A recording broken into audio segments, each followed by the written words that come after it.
The new Profiling 2.0 for the Kemper MK2 series is finally here.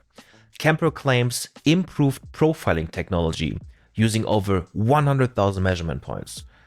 But can you actually hear a difference? Let's find out. But before, I'm gonna play you 2 clips and drop a comment below if you think you can tell which one is the real amp and which one is the new Kemper Profiling 2.0.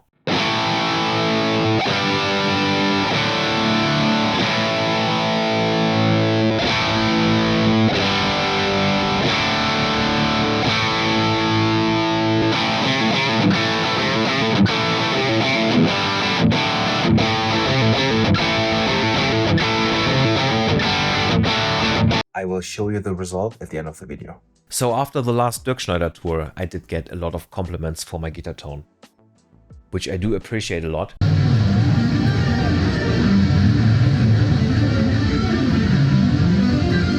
And makes me even more proud to announce that I finally finished my first ever Kemper pack. It's available from today on my website.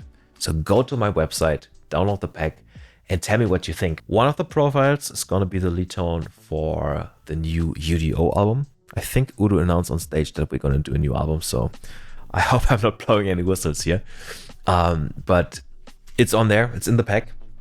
And sounds from my solo album, sounds for UDO, my live sounds, it's all in there. I'm just very excited to see how you guys are going to use those sounds, and really hope they do inspire you as much as they did inspire me while creating my music.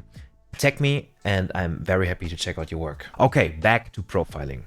We will start this video by creating 2 profiles using the exact same settings. The only difference is one of the profiles was made using the new Profiling 2.0 and the other profile was made using the classic MK1 profiling.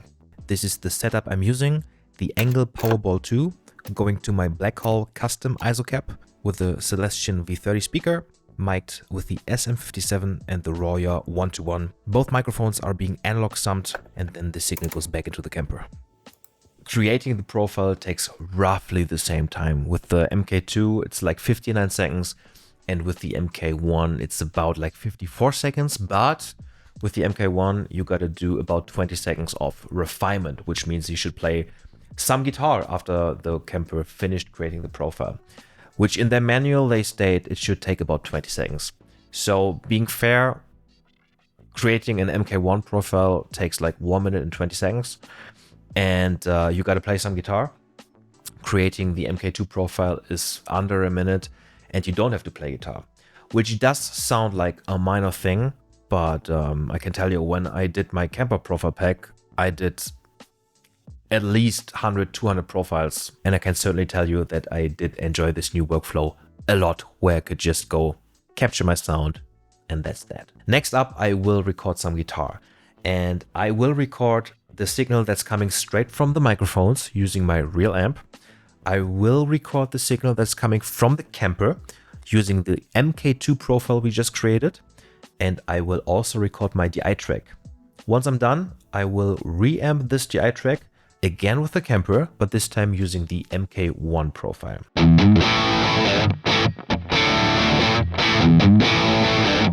Now we are able to compare those 3 tracks. The real amp, the MK1 and the MK2. I did match the volume because we usually think louder is better. So obviously I wanted to make sure that the volume of those 3 sounds is roughly the same. Let's get into it. We're gonna start by comparing the real amp to the MK2.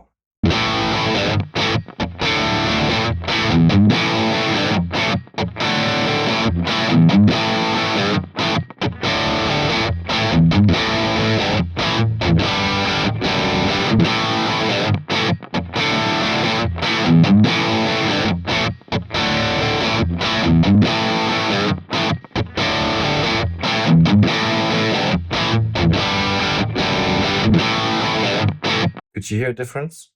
Put it in the comments. Next up, we're going to compare the real amp to the old or classic MK1 profiling.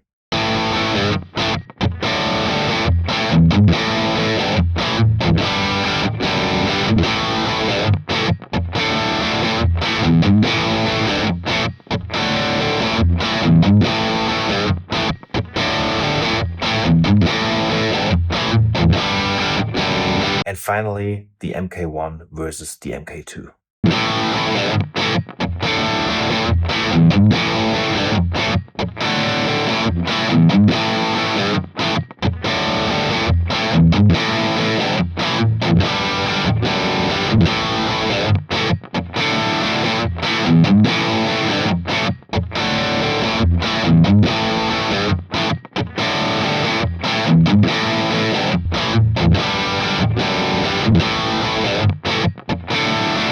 Before I tell you my personal opinion about all of this, I want to do one more test because I think there's a big difference between hearing a guitar tone and feeling a guitar tone.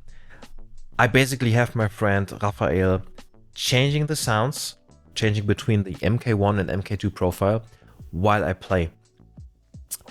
The play feel, if you can call it like that, is one of the reasons why I feel so torn towards the Kemper. This is the reason why I use it. I feel some companies like a good feel of, the feel like playing a real amp, and the Kemper always had it. So I want to see how does the new profiling, the 2.0, feel. Let's check that out, and then I will give you my personal opinion about the profiling 2.0.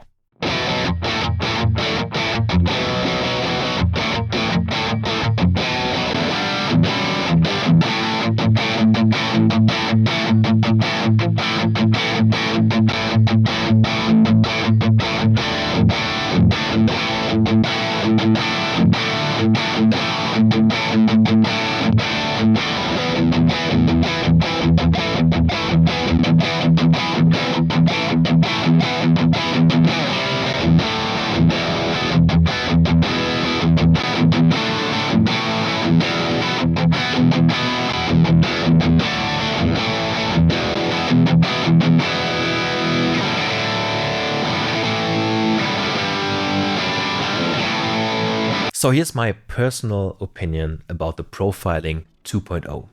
First of all, do I think it sounds 100% different than the classic profile? I don't think that at all. Also, I think it wasn't meant to be that way. However, personally, I think the classic profile is more of a two-dimensional picture of the amp. The character is there, the tone is there, it sounds like the amp, it's fun to play. However, with the profiling 2.0, there's some kind of depth, realism, and space introduced, which makes the picture somehow more three-dimensional. I'm not saying it's 2D and 3D, I'm just saying it's more three-dimensional. Do I think the profiling 2.0 sounds more like the real amp? I think it does, especially when you compare it to the real amp. I think the profiling 2.0 sounds more close to the real amp. We did a blind test before and I really couldn't tell the differences anymore, especially once they were volume matched. Did you switch already? Do I think the MK1, the classic profiling, will be obsolete and the MK2 is the MK1 killer? I don't really think so, because the old Kemper, it sounds great. And most people won't even be able to hear what the real amp sounded like. They go on the internet and they're gonna buy a Kemper pack. For example, this new Kemper pack from D. Dammers, I heard it's amazing. And you're just gonna download the pack, you play, and those sounds might inspire you. And you go, hey man, that's a great sound. It inspires me to do some music. And I think this is what it's all about, no matter if it's MK1 or MK2. I think MK2 is really great for people that have amazing amps at home and they want to go the extra mile, getting even more close to their sound. And I don't think the MK1 is obsolete from today on. I think both will live side by side, and you will just have the option to say, oh, I'm going to choose this sound. Oh, I like this sound a bit better. And I'm certainly going to keep playing my all Kemper sounds. However, also when I'm going to create new Kemper packs, I'm definitely going to do Kemper packs using the MK2. It's more efficient to do those. They sound great. And, they're just going to live side by side, which I think is great. So there's certainly going to be some people that say, oh man, there's no difference between the Kemper 1.0 and 2.0, like always. But I think Kemper did a great step here, coming even more or getting even more close to the real amp. I would like to point out two things. The first one being, when I listen to all the examples on my studio speakers, I can barely hear a difference myself. However, once I do use headphones, I can hear two differences. The first one being, to me, the high end of the Profiling 2.0 sounds more open, just like the high end of the real amp does. And the second difference is, somehow the classic profiling has some kind of build up in the lower mids, which neither the real amp nor the Profiling 2.0 have.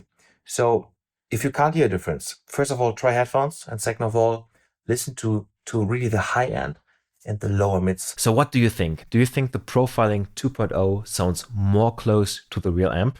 Let me know in the comments. I would love to find out. And well, I will finish the video now by showing you the result of the blind test. Check this out.